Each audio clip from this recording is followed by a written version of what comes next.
Okay, part two of our end time story.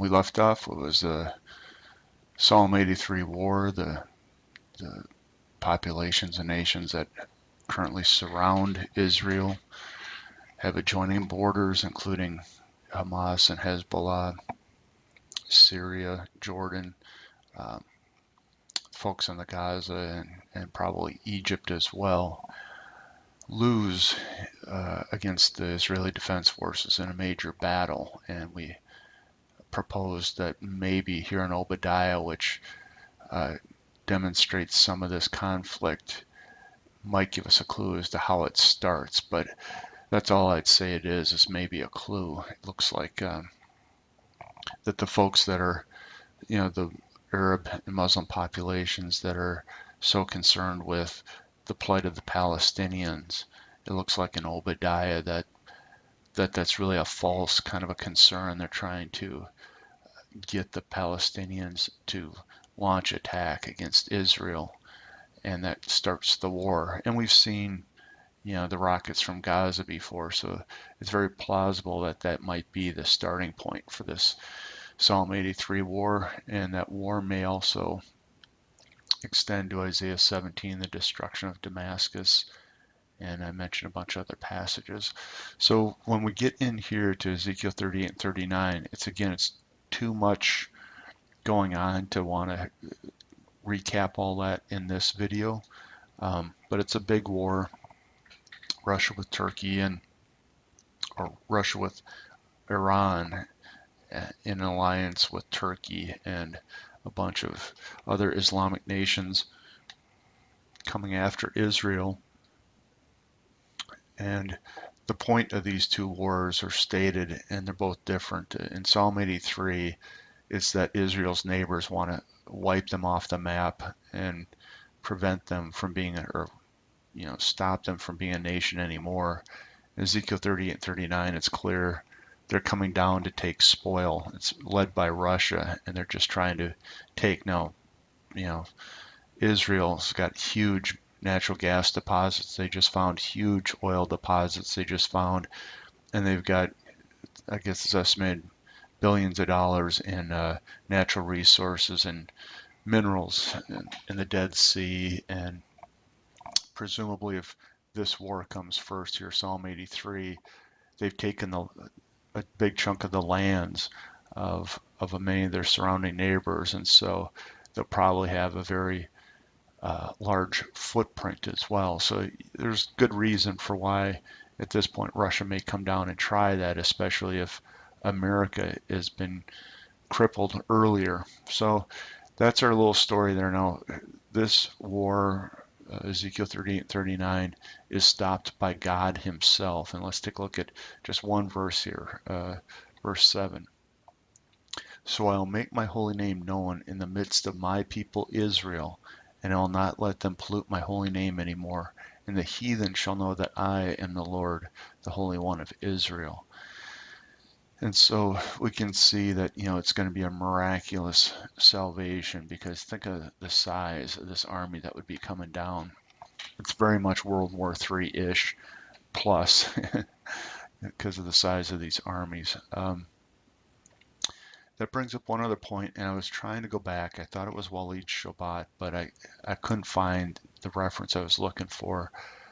But because of the pattern of conflicts of the surrounding neighbors against Israel in 1948 and 53 and 67 and 73, and there's been 5 or 6 of them now since Israel was declared a nation in 1948.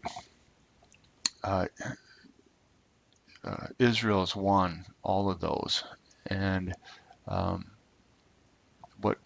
believe it was Walid Shobat said that because the Muslim faith thinks that jihad is a holy war against, especially against Israel, the fact that they've lost a lot of these, there's a lot of concern that Allah is not, demonstrating himself to be the God that they think he is. And so there's this general concern. And now if you see these are the same set of nations, if they lose again, the Psalm 83, as it appears, Israel is going to completely destroy the nations that come against them on this one. And then again, another outer ring with Russia and Iran, and then the northern uh, African Islamic nations coming in on this battle. And God is the one that puts these guys down. There's got to be tremendous doubt at that point whether Allah and Islam is really, probably going to be called into question, because how could, Allah's believers lose so many wars, and come up on the short end after probably millions of people dying here in these battles. So the premise is going to be that Islam is weakened at this point, but surely there's a bunch of large countries that didn't engage in either of these battles that are Islamic, and so I think there's still going to be Islam in sort of a weakened condition after these battles have occurred. And then I think we get a hint. Now, who was it? Rahm Emanuel, Chief of Staff for President Obama in his first term, said, "Don't let a good crisis go to waste." And, as many believe that many of the last presidents here, many of all of the presidents in the U.S., but especially the last handful, have all been, likely puppets of, the financial world powers. And if you accept at least part of that premise, you can see that when we come down here, you have this big crisis. How hard would it be then to have regional governments set up? So let's just take a peek of Daniel 7 and verses 19 through 27. Okay, here we are in Daniel. We're trying to get a clue now as to how this ordering works in terms of the regional governments being set up. Verse 19, "But then I would know the truth of the fourth beast, which was diverse from all the others, exceedingly dreadful, whose teeth were of iron and nails of brass, which devour and break into pieces and stamp the residue with his feet. And of the 10 horns that were in his head, and the other which came up, and before whom 3 fell, even that horn had eyes and a mouth, spake very great things, whose look was more stout than his fellows. I beheld, in the same horn made war with the saints and prevailed against them, until the Ancient of Days came, and judgment was given to the saints of the Most High. And the time came that the saints possessed the kingdom. Thus he said, the fourth beast shall be the fourth kingdom on earth, which shall be diverse from all the kingdoms, and shall devour the whole earth, and shall tread it down and break it in pieces. And the 10 horns out of this kingdom are 10 kings that shall arise, and another shall rise after them, and he shall be diverse from the first, and he shall subdue 3 kings. Now, that's a key verse, because it sure appears that the Antichrist rises after these 10 kings. So, I think we can stop there for sake of time. You can read the rest of that passage. That was the key thing, is that it sure appears then that regional government is set up first, and then the arrival of the Antichrist. So let's go take a look at, is there any handwriting on the wall that some of this is about to happen? Okay, so I don't know what this blog site is here necessarily, but I was looking for the regional government setup, and you can see that's what these guys are looking at as well.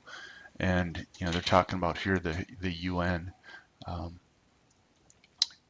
dividing up the world into 10 regional groupings. And this isn't, you'll see they'll reference what happened going back into the 1990s. Well, earlier I had found references and actually maps that even post-World War II, in the late 40s and early 50s, the UN, as it was being formed, already had partition maps of the world into 10 regions. And so this thought has been part of the UN going back for quite some time. But let's listen now, because the program that appears that this is going to come in under is called Agenda 21, and let's just hear what they got to say. Sustainable development has become the popularized expression for Agenda 21. Agenda 21 is the 1992 United Nations Rio Declaration on the Environment and Development. It is the agenda for the 21st century you're living in today. For a brave new world where everything that you cherished and held true will no longer exist. Agenda 21 defines itself as the comprehensive plan of action to be taken globally, nationally, and locally by organizations of the United Nations systems. It also elevates nature above man. And it contains something called the precautionary principle, where basically you're guilty until you're proven innocent. Sustainable development is the philosophy designed to bring human beings across the globe under the full control of a narrow human elite. It's a 40-chapter document to basically control the world. It's based entirely on socialist control mechanisms. Sustainable developers have designed a global movement coordinated through a global to local action plan to create world government in accordance with certain objectives.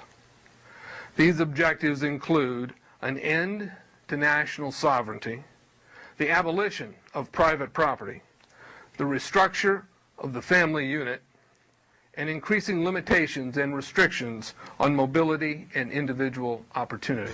The green goal includes the listings of what's not sustainable. A couple of the examples include private property. 728 lists fossil fuels. Golf courses and ski lodges are not. Consumerism. Irrigation is not sustainable. Paved roads. Commercial agriculture. Herbicides, pesticides. Elsewhere, it lists farmlands, pastures, grazing of livestock. Okay, so we get the point there. Is it's a movement that's really starting to try and influence global governance over all the world's populations, and then by saying that it's not sustainable to really have any, including private property and farming and whatever, if it's all not sustainable, the one underlying thing is something needs to enforce the correction or the remediation of those unsustainable things. And boy, we'll look here at another thing that the Pope said in a few minutes, but this socialism, and I'll say even soft fascism, is what's being spoken to now, is really, I think, this rise of the 10 regional governments, and eventually it's well positioned then, as we saw in Scripture, for the Antichrist to come in and rule the world once this is set up. We don't have time to go take a look at the Georgia Guidestones, but you can just see if they're going to reduce farming and they're going to remove private property as part of this process and reduce all that you're going to have a population decrease that comes with this. And the Georgia Guidestones, nobody's sure exactly who set them up, but they list in sort of a manifesto sort of way so that the only sustainable population level, I think, is somewhere around 500 million people, which, okay, what is that? You got to lose 80 or 90% of the world's population to conform to this sustainable notion. So again, Satan's been out. Satan hates God's creation, and so if destroying 90% of humanity can be justified through all this sustainable Agenda 21, and then the rise of the Antichrist comes, you can see where you're going to have this mass murder, um, and control over the population. So that, from a secular standpoint, fits with the biblical. And then down at the bottom, and again, I don't know who these guys are, but they collected some good stuff.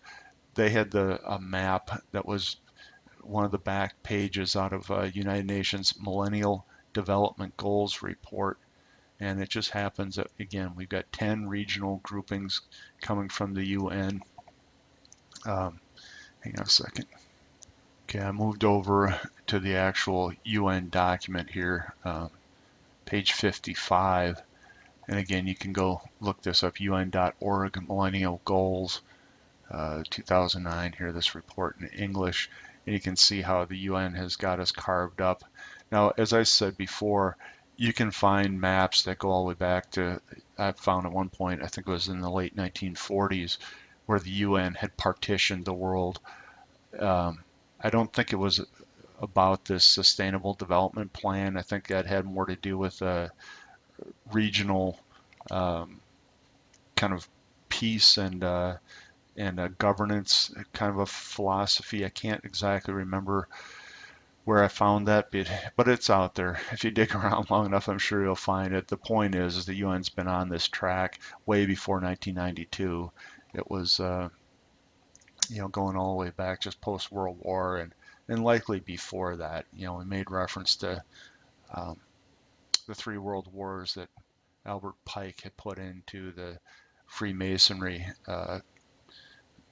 compendium that he wrote. And so this has been in the works for a long time, this regional grouping, and it fits with the Bible as we saw there. So that's significant.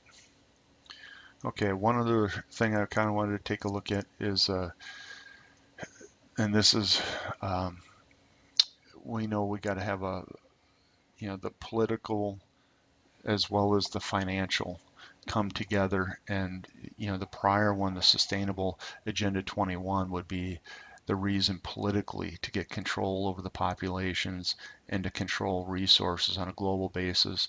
There's also the financial angle, and I don't know who this Grass City group is. They collected, again, some interesting things that they saw was tied to the Illuminati or the New World Order.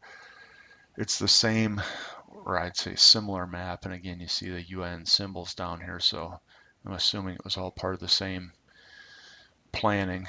But you see, obviously borders have changed, right? Sovereignty and flags have changed for these different areas.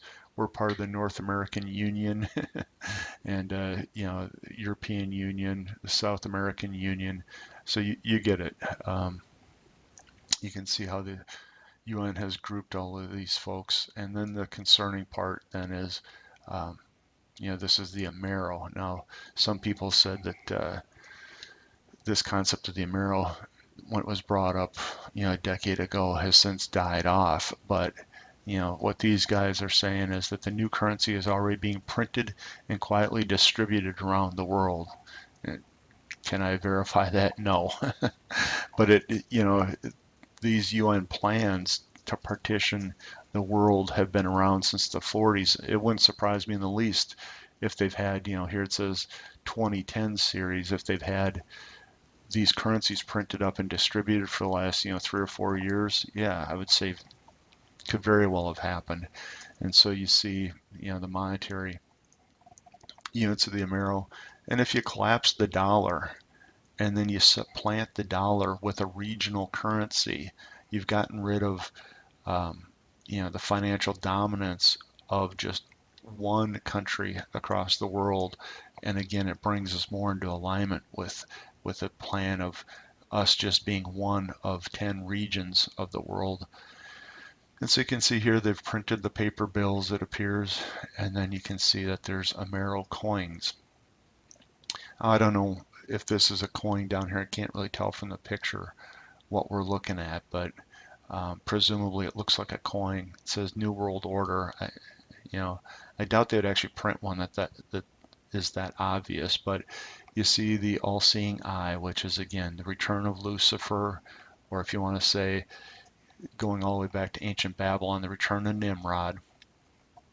And then you see, their concept of the pyramid is the enlightened ones at the top, and then the slaves or the rest of the subhuman population down below. And that's just the way that the satanic Luciferian group works, and that's why you see this influence of the enlightened ones and the ancient mystery secret societies. They think they have the knowledge from the fallen angels and the Nephilim from old, and they do. They know what they've preserved that through time. And so with that, and with their bloodline being mixed, and this is their claim, the 13 bloodlines that go all the way back to ancient Babylon. That's the claim of a lot of these New World Order people, that they would be the controllers of the world, and they don't see themselves. They see themselves as superhuman because they have the genetic descendancy from what we would say from the Bible standpoint, the Nephilim. And so they don't see the rest of the human population as anything but dogs to be slaughtered. And that's why you have the symbolism. That's not me talking. That's just, what the symbolism represents. So you also see here on the money a lot of the same Luciferian Illuminati symbolism going on. And I'm not an expert in this stuff, but you can see the bright and enlightened ones. You can see, all these different deities that are part of the pagan mythos, and then you see all this Roman, what do you want to say, imagery that's on these coins. And so when the Bible talks about the fourth kingdom rising, and we know Rome rose, it's represented in the statue that we see in Daniel 2 during the first century, and that's passed down through all these years, and now it's this weird version of the reemergence of Rome at the end of the age that is this worldwide government that appears. And so that's how all that kind of ties together. I don't know what to do with that. A lot of people talk about the eagle on the U.S. currency as really being a phoenix. And so, if United States succumbs, let's say, to nuclear EMPs and an invasion by Russia and China, then this world government can rise off the ashes of America. That sort of fits their whole program. So I'll just leave that one right there. Okay, so if we pop back here, we're just going to wrap up this little section here with Daniel 2, and then a quick peek at one verse in Revelation. Again, looking at these 10 kings here. So verse 40, and the fourth kingdom shall be strong as iron, for as much as iron breaketh in pieces and subdue all things. And as iron that breaketh all these things shall it break in pieces and bruise. And whereas thou sawest the feet and toes, part potter's clay and part of iron, the kingdom shall be divided, but there shall be in it of the strength of iron, for as much as thou saw iron mixed with miry clay. And 42 just repeats, and as the toes of the feet were part iron and part clay, so the kingdom shall be partly strong and partly broken. And there's a lot of people trying to figure out exactly what that means, and maybe we won't know until this thing rises. Is it just that the 10 kingdoms aren't completely aligned, and so you get iron and clay? A lot of people also talk about something a little bit more spooky, which is if the return of the Antichrist is, as ancient pagan cultures suggest, a resurrection of an ancient God-man deity, and the Bible seems to support that in Genesis 6 with the notion of the Nephilim, and in the Apocrypha book of Enoch definitely shows that was the problem on the earth back then. We're going to see some more passages coming up here that seem to suggest that all of that's going to come full circle. And so is this part clay and part iron, really a return of the Nephilim back on earth, and they're part of this kingdom, the rulership maybe of these kingdoms. So we've got regional governments set up, and then we're going to see that the regional governments turn into kingdoms. And let's take a look in Revelation 17:12 to get a peek. Okay. And the 10 horns which are saw are 10 kings, which have received no kingdom as yet, but receive power as kings 1 hour with the beast.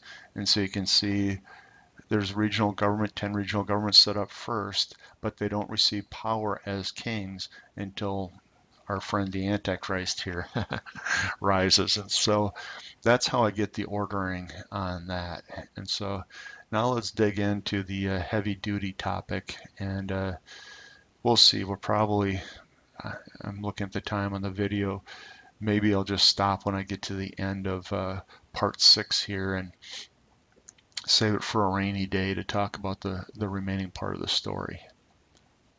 Okay, so let's take a look at prophecy actually from Jesus, and talks about the coming of the Antichrist.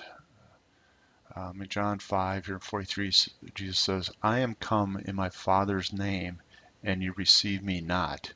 If another shall come in his own name, him you will receive. And so, Jesus is prophesying that somebody else is going to come. Now, Jesus was alluding to being the Father's son by talking about his Father, right?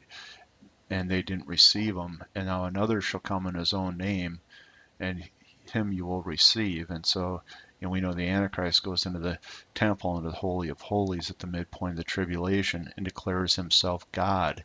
And so he's coming in his own name. Jesus talks about being sent from God.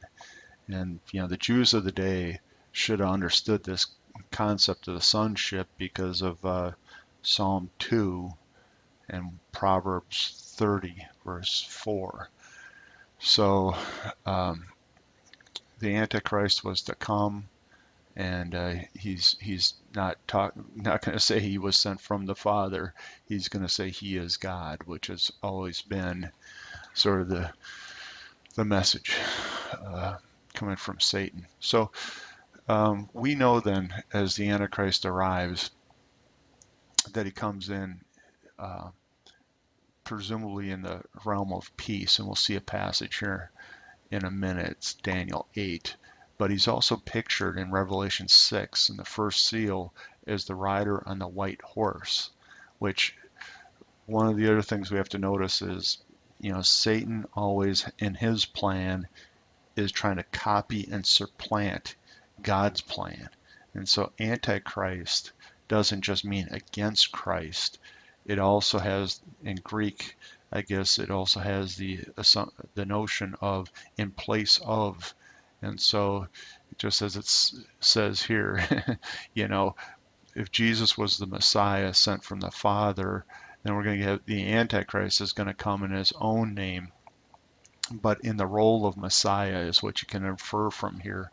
And so that we see in Revelation 6, the rider on the white horse. Now, when Jesus actually comes back in the second coming, he's pictured, what is that in Revelation 19? We won't go look, but I think it's in 19. He's coming on a white horse. And so you can see how the Antichrist comes and he is in place of or impersonating the Messiah. Okay, let's take a look at Exo-Vaticana now, because we're going to get into something, the little hooky spooky, but it's doctrine coming out of the Vatican itself, and they're looking for the arrival of the Messiah, and we will see that. We'll see that in a minute here. I'll pop up the article that the Pope recently showed in his homily. Let's take a look at the Exo-Vaticana clip first.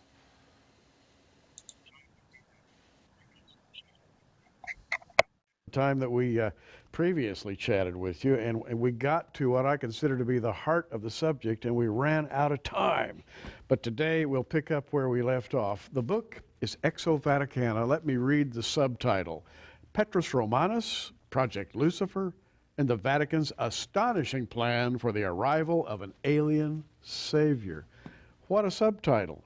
Tom, let's pick up where we left off, because it astounds me what the Vatican really believes about alien life, perhaps alien technology, or an alien presence that may be with us right now. Yeah, when we left off talking on the last show, we kind of had hit that point where, why did we go to Mount Graham in Arizona? What were we doing, at the Vatican Astronomical Technology Telescope? And it all had to do with us beginning an investigation to try to get behind why were spokesmen for the Vatican talking about aliens, and why do they seem to be crafting doctrine that would be accommodating to the reality of aliens, either the disclosure of them or the fact that some of them believe they're on their way here. And their doctrine also had been changing in recent years in what I found to be kind of disturbing ways. It started out, if we found that there were aliens, we could accept them as another creation of God. Our space brothers would even be willing to baptize them into the Catholic Church. But in more recent years, they started changing that to they're probably morally superior. They're closer to God than we are. And then it started getting very scary with some of their Opus Dei level theologians crafting doctrinal statements for the church that inferred that it's going to mean a change to the gospel as we have known it. As a matter of fact, they went from saying we will baptize them to them saying they are coming here to evangelize. If you haven't exposed yourself to any of that doctrine or pronouncements coming from the Vatican, that's definitely one you should go investigate yourself, because it's not hard to find, and it's been going on for quite some time, as was alluded to in that clip. There's actually been, if you want to say, high-placed Vatican priests and folks that have since retired that came out of I want to say the ministry in Vatican City, that have talked about rampant Luciferian worship coming from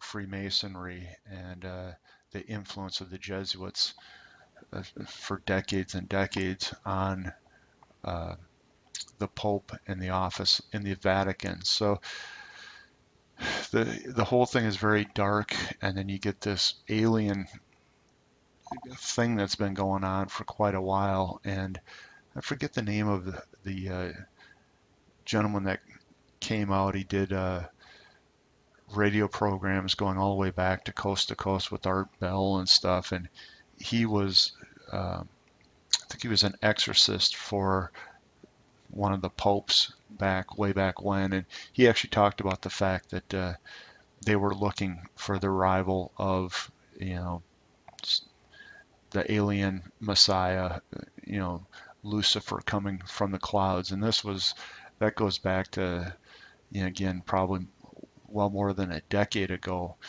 maybe 20 years ago even. So this has been the program for a while. It's been published. You just don't see it a lot in secular media being reported, but it's not hard to find if you go looking. So let's go take a look now. One other thing that I think jives now with this is what the Pope recently did in a homily that he gave here just this week.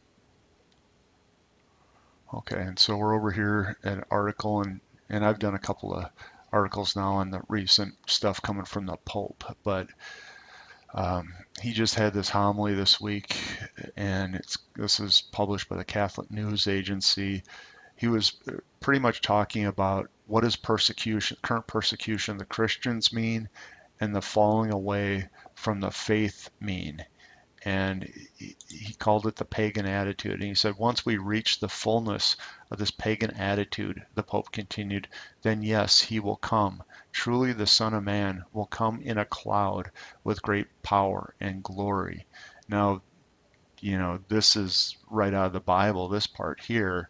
The problem is he doesn't reference any really of the Revelation 6 through 18 tribulations, other than reference to Christian persecution, but he doesn't reference the tribulation period disasters.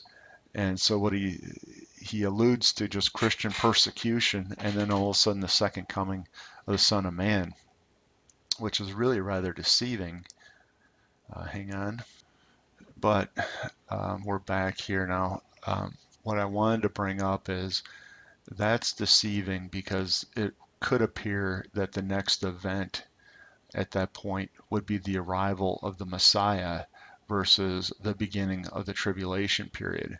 So just to recap, we've got the church being raptured, and again, there's already a story that I guess has been concocted about how the aliens are going to take those that aren't ready to move forward off the face of the earth.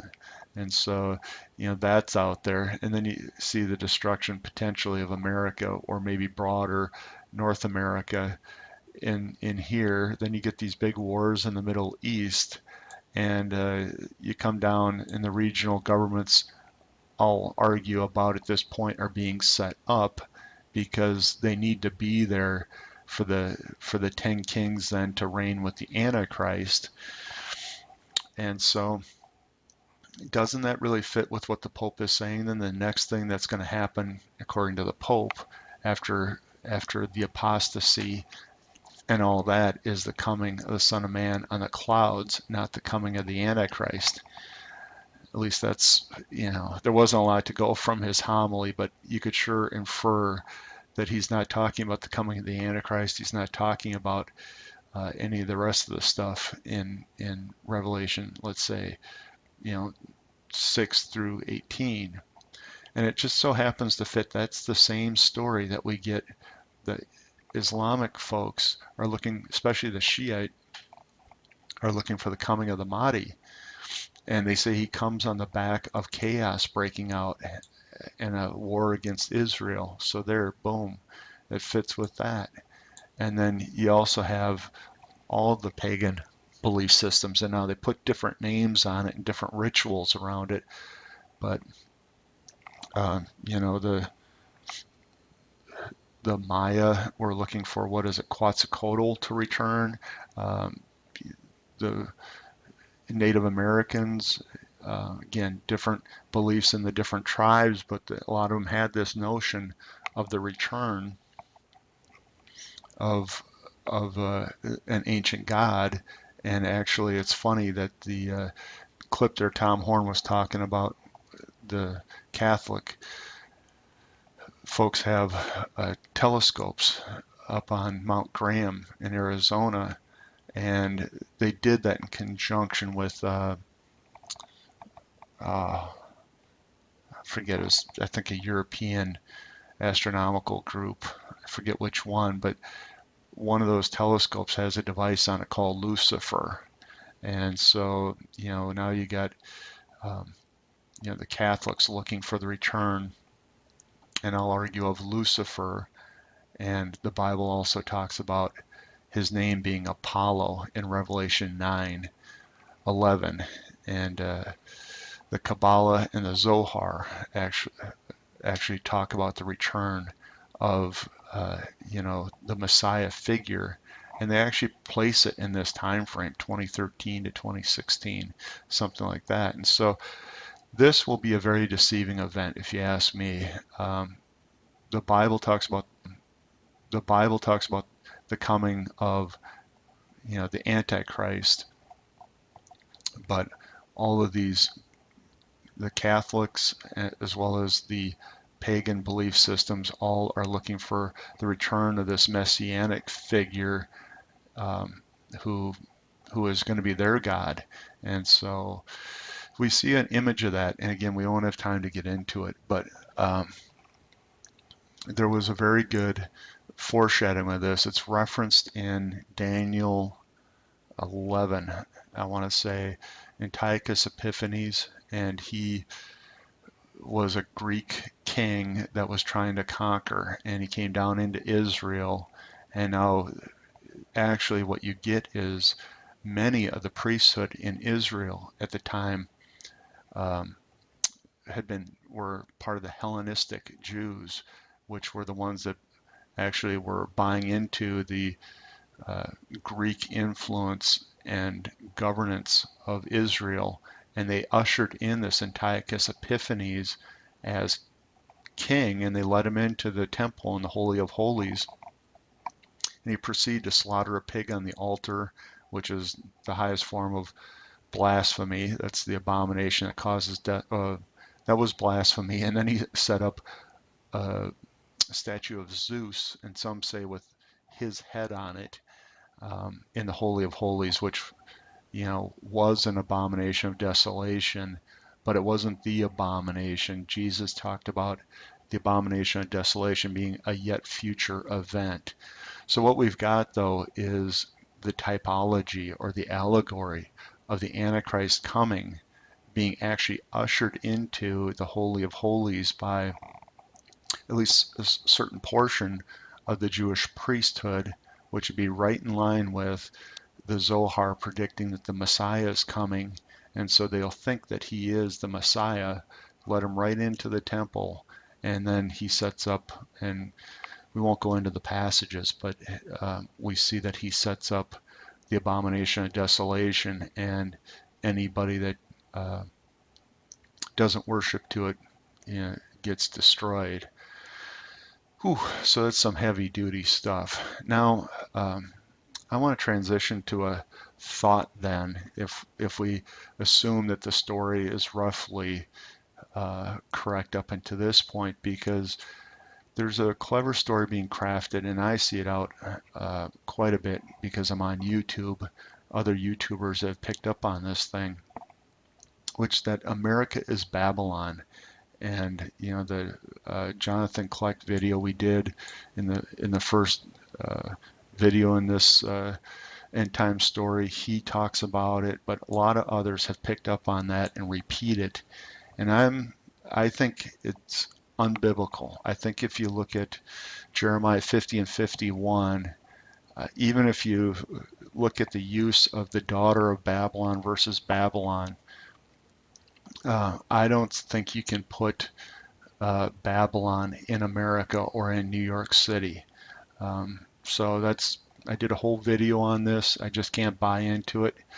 And I see it could be used as a clever story where if you say America was Babylon and it was destroyed back here, and then you see all these wars in the Middle East, somebody that was still clinging to the Bible story at this point could hear from these enlightened ones or from this returning what people think is the Messiah, and have them say, well, sure, the tribulation, Babylon was destroyed and the tribulation is over because of, the big slaughter, supernatural slaughter that happened in this war of Gog and Magog. And so I think the Antichrist comes in right after God himself puts down this war of Gog and Magog, because then he can set himself up as the God that did that. People are looking for the aliens to come and save us from us killing ourselves with nuclear war. Well, that story's been out there for a long time, and that's exactly what this Antichrist could do. If there's a supernatural put down of this mega war against Israel, of course people will be super gracious for that supernatural event, and then boom, in comes this Messiah figure and says that he, that was from God and God is him. And, he'll have all sorts of signs and wonders, including, I would not doubt that what comes with this in terms of the signs and wonders the Bible talks about is the Marian apparitions. Chris Putnam, who was on that Tom Horn clip, actually dug into the mystery of Fatima, one of the most famous Marian apparitions, and he said in the local newspapers that were published right after that event, it's actually described as a flying silver disc. And again, you go back to this UFO kind of a theme, not just a dancing angel in the air as it's now described. It was a UFO that people saw. And so again, you get this weird space alien thing coming into this story, but there's lots of trappings that sort of go with this. And so I'm just going to stick with that secular theme coming into our biblical theme, because there is this notion of the return, both of Nephilim and we see in the Bible in Revelation 9, and again, and I think it's in Revelation 11, this Apollo figure coming up out of the abyss, and then he proceeds on earth until he is put down and sent back into the abyss, and that fits the story of the Antichrist. Ooh, so I think that's all part of the big deception right there that we read about in the Bible. Now let's just go in and just check on, and maybe I should have had this up here with the Revelation 6 reference, but it's by peace he shall destroy many. Again, Daniel 8. Here, Daniel 8, and we'll take a quick look at verse 23.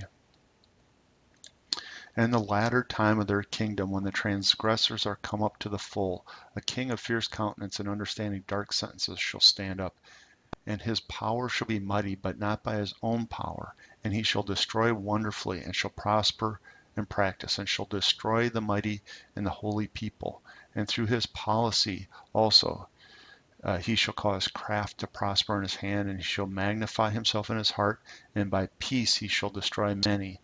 He shall also stand up against the prince of princes, but he shall be broken without hand. And so you get, this is their Armageddon event where he tries to get Jesus on his return. But you see this thing, by peace he shall destroy many. He comes in trying to represent himself as the Messiah, trying to bring peace and order back onto the earth. And what he really does is he's trying to kill all the Jews and causes war on the earth. So we see that some of the other things that happen right after he arrives, you get the peace treaty is signed. So Daniel 9:27.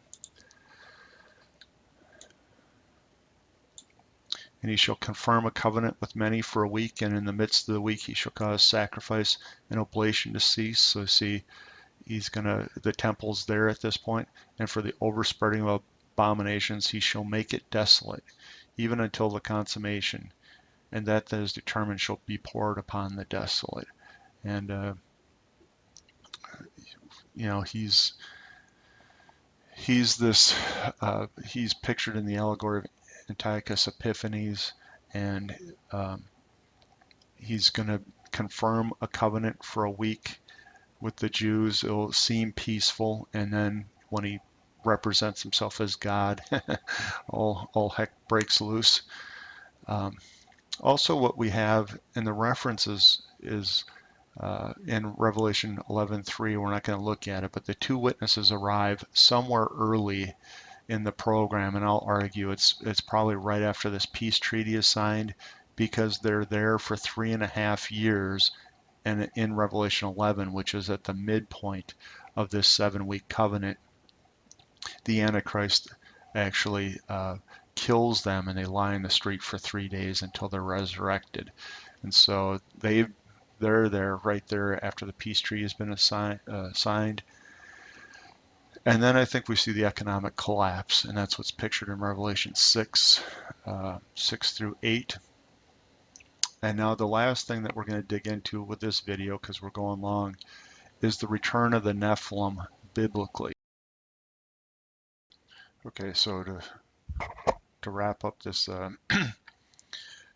this end time story, at least to this point, maybe we'll do a third video at some point in the future here, but we've got this return of the Nephilim, and a lot of people just use one passage to defend it, Matthew 24:37. Let's take a look at it. But as in the days of Noah, so shall the coming of the Son of Man be. And talks about what was going on before the flood, and then talks about people being taken and left and all. Did a whole video on the context of this. But as in the days of Noah, the one thing that's pointed out here is that the Nephilim giants were in the land. And so let's go take a look at a couple of evidences, let's say, that's factually true and not just, some dreamy thing that occurred.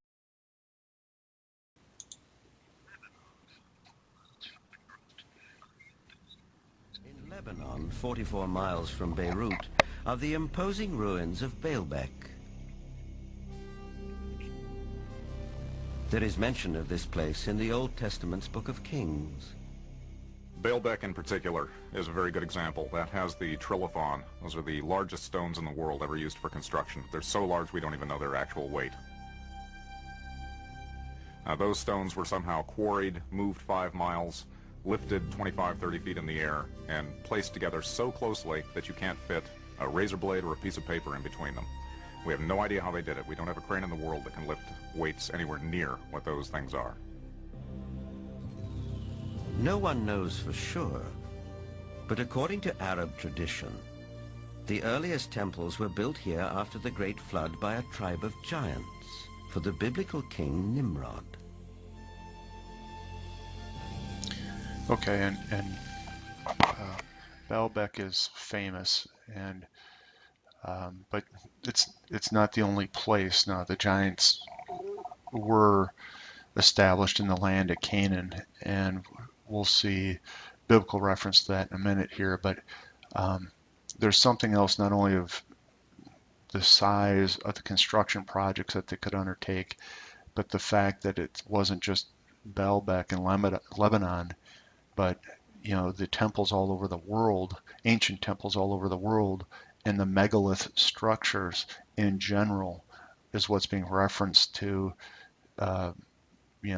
what had to have been giants that were advanced in their scientific knowledge and engineering knowledge, which again fits that notion of the fallen angels imparting secret wisdom to control the population, as well as interbreeding with the population to create the giants.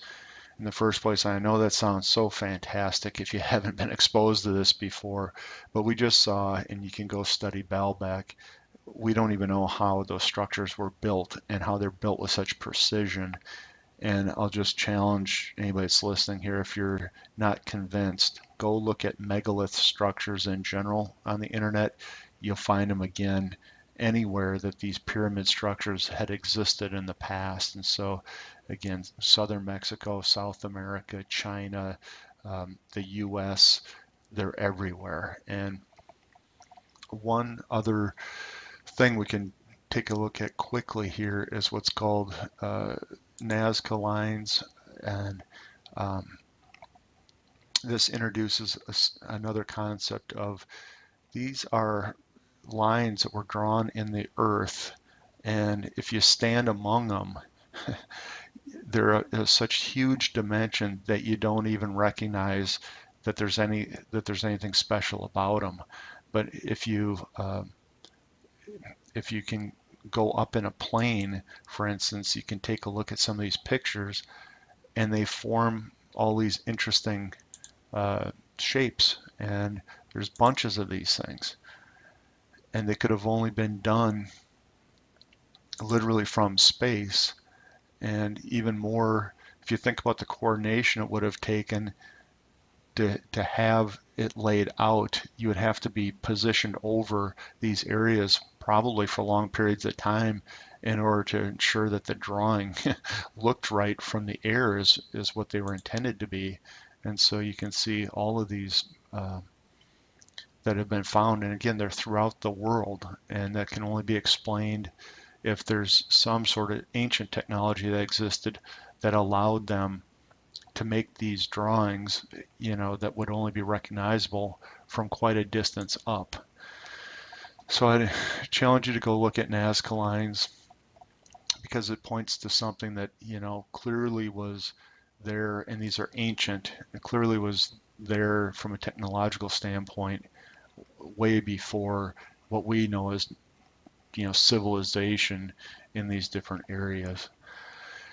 Um, I guess lastly, what goes hand in hand with that, because that implies something was being done from the air to make those drawings, then you get what's called ley lines, and these pyramids throughout the world appear to be all put on certain longitude and latitude called ley lines across the entire world.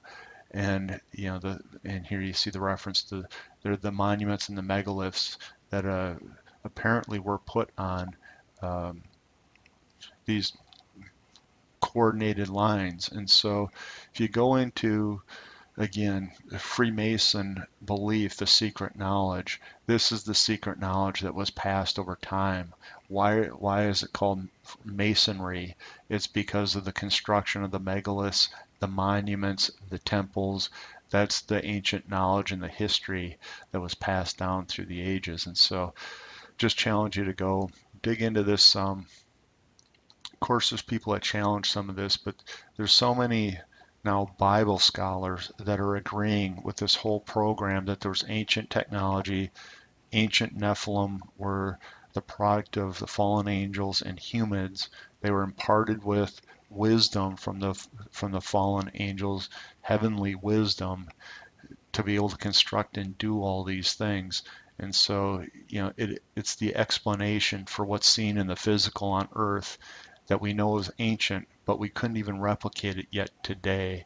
So even if you don't want to believe in, space brothers coming back and whatever, there's a physical problem on the Earth today with the structures that exist, the ley lines that apparently they were built on, the Nazca lines and the drawings in the Earth, and then there's even depictions of flying saucers and the like that are found in the Egyptian paintings and drawings. And so there's something strange that goes all the way back into ancient times that has to do with space flight being possible, giants, and engineering that goes beyond what we can do today. So there's something strange that needs to be explained. Now, let's, from a Bible standpoint, take a look at some more passages and talk about the. Okay, so we looked at this vague reference in Matthew 24 of, as in the days of Noah, so will it be in the coming of the Son of Man.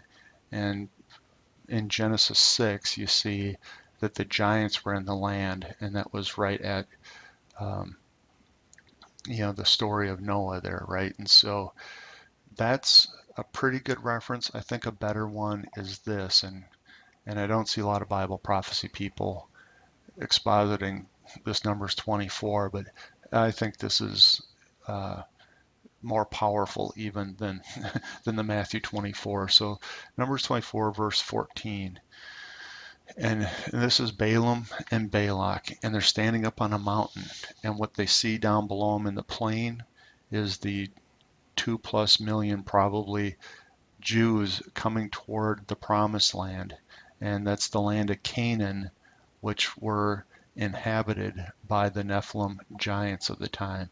And we'll see that in a minute here. So let's take a look at these verses here. And now behold, I go unto my people. Come therefore, and I will advise thee what this people shall do to thy people in the latter days.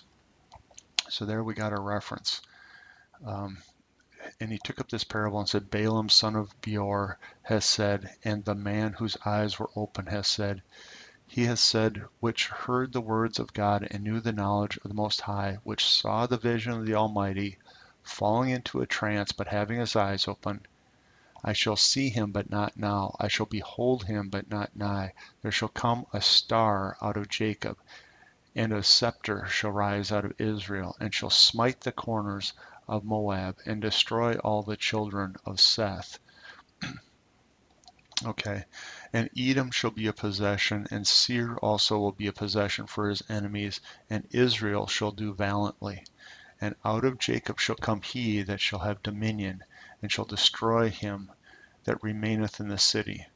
And when he looked on Amalek, he took up this parable and said, Amalek was the first of nations, but his latter end shall be that he perish forever. And then he looked on the Kenites and took up this parable and said, Strong is thy dwelling place, and thou puttest thy nest in a rock. Nevertheless, the Kenites shall be wasted, until Asshur shall carry thee away captive. And he took up this parable and said, Alas, who shall live when God does this? And ships shall come from the coast of Shittim, and shall afflict Asshur, and shall afflict Eber, and he shall also perish forever. And Balaam rose up and returned. So this one's tough, and I tell you what, I've been digging into this on and off for a few years now, but we've done videos. Asher is the Assyrian, is Nimrod, and that one isn't too tough to paste together if you do some digging. And Asher is referenced in that context multiple times in the Old Testament, so that one's not that tough. The Kenites is the toughest one. The Kenites we'll see are potentially the descendants of Cain, and story of Cain and Abel. You know who Cain represents, but Amalek is probably the most interesting one for me. And so let's. Okay, I'm just I'm in Wikipedia, so judge the source. And there's of course differentiated opinions even in this article, but I'm just going to pick on the thing that I believe fits this story fairly well, and that's this. So let's take a look here. In Arabic, Imalek is the singular of giant, and the plural is blah blah blah, suggesting the sons of this tribe were known for being unusually tall. Some interpret Genesis 14:7, which refers to the land of the Amalekites, to mean that the Amalekites existed as early as the time of Abraham. In the region, it would later become Roman province, Arabia, Petraea. This view is similar to Nachmanides' claim of an origin of the Amalekites earlier than Esau's grandson. Now, Esau had a grandson in the Bible named Amalek. However, this passage in question does not require this interpretation, as it may be referring to a region by a name from a latter era. However, the Arab historian Abu al-Hasan al-Masahadi, whatever, citing traditional Arab history, relates that the Amalekites did indeed exist early period, having originated in the region of Mecca before the time of Abraham. So let's just stop there, but that would say, because the passage in Numbers 24 talks about that Amalek was the first of the nations, and he was potentially a giant, as we see. So there's the reference to the giants in the land of Canaan, and then yet this is a latter days passage, as I pointed out here in verse 14. So it's the return of the Nephilim giants is what we're seeing in here. And now the Kenites, again, is a tougher one. If you think you have got that one nailed, I'd appreciate somebody letting me know. But the Kenites get wasted until Asher shall carry thee away captive. And so the Kenites were cozied up to the Israelites as they entered the land of Canaan. I don't know how that fits necessarily, but we see the Antichrist will carry them away captive in the end days. And so I think that's way more spot on with what's going to happen. And now let's just finish this whole thing off with a little Ezekiel 31. Now Ezekiel 31 is really interesting. If you're careful, I think what we're getting is a really good picture of the end times Antichrist and his source and origin, and it matches the pagan view of the end times ruler as well.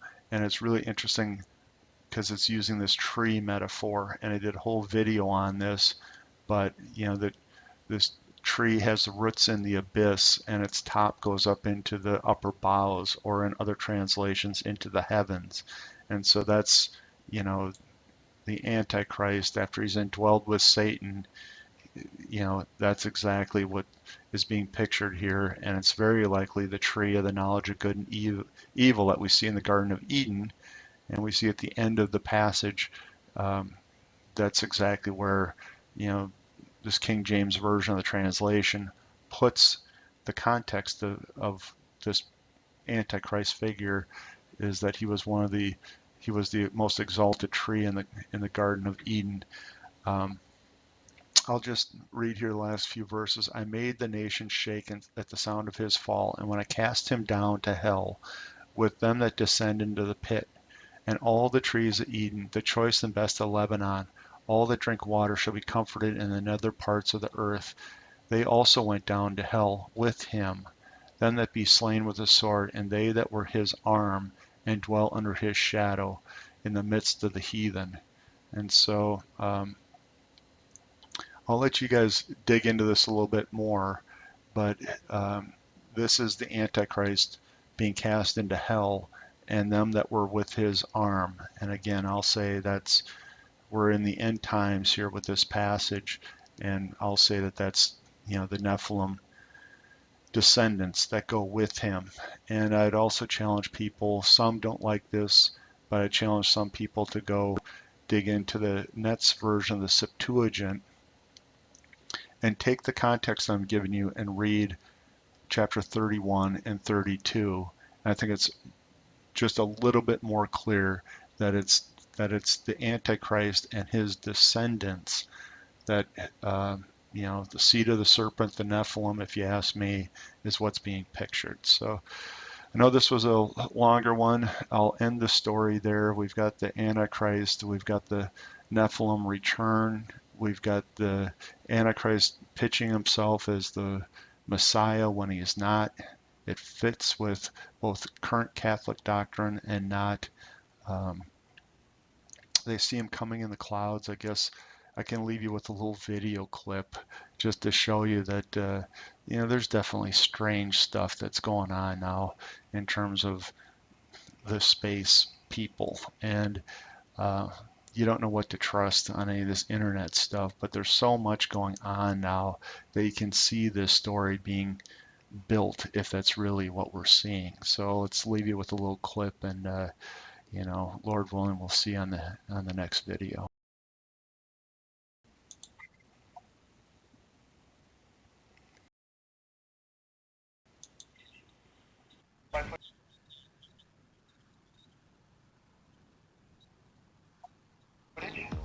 Oh, Lance, you're just we're talking via Skype about an hour ago, and it just came in, and we're just about to look over it right now. Lance, we're looking at it. Let's just okay, we get a lot of footage of third phase. I mean, this is going to be the first time we've ever seen this footage. Stand by, Lance. We're looking at a photograph. Or you took this photo, or what's going on in this? Yeah. Oh my God. I myself, and you tell me what you think. I think that this is military. I don't know if this is military drone or this is another intelligence or another life form. I've never seen anything like this, but when I was shooting it, I was looking away from the camera and looking at it, and then I looked at it again, and I'm not sure what it is, but I know that this is something that's just, you look at it, you tell me. Oh, we're looking at it right now, and we're not. Brian, have you ever seen anything like this before? This is. I want to ask a question. This is some of the best footage I've ever seen. Oh, okay, Brian. My first Okay. reaction was this is a military drone. But then when I looked back to play back the footage, and when I put my eye away from the camera and I looked at it again, I thought, no, we don't have the technology.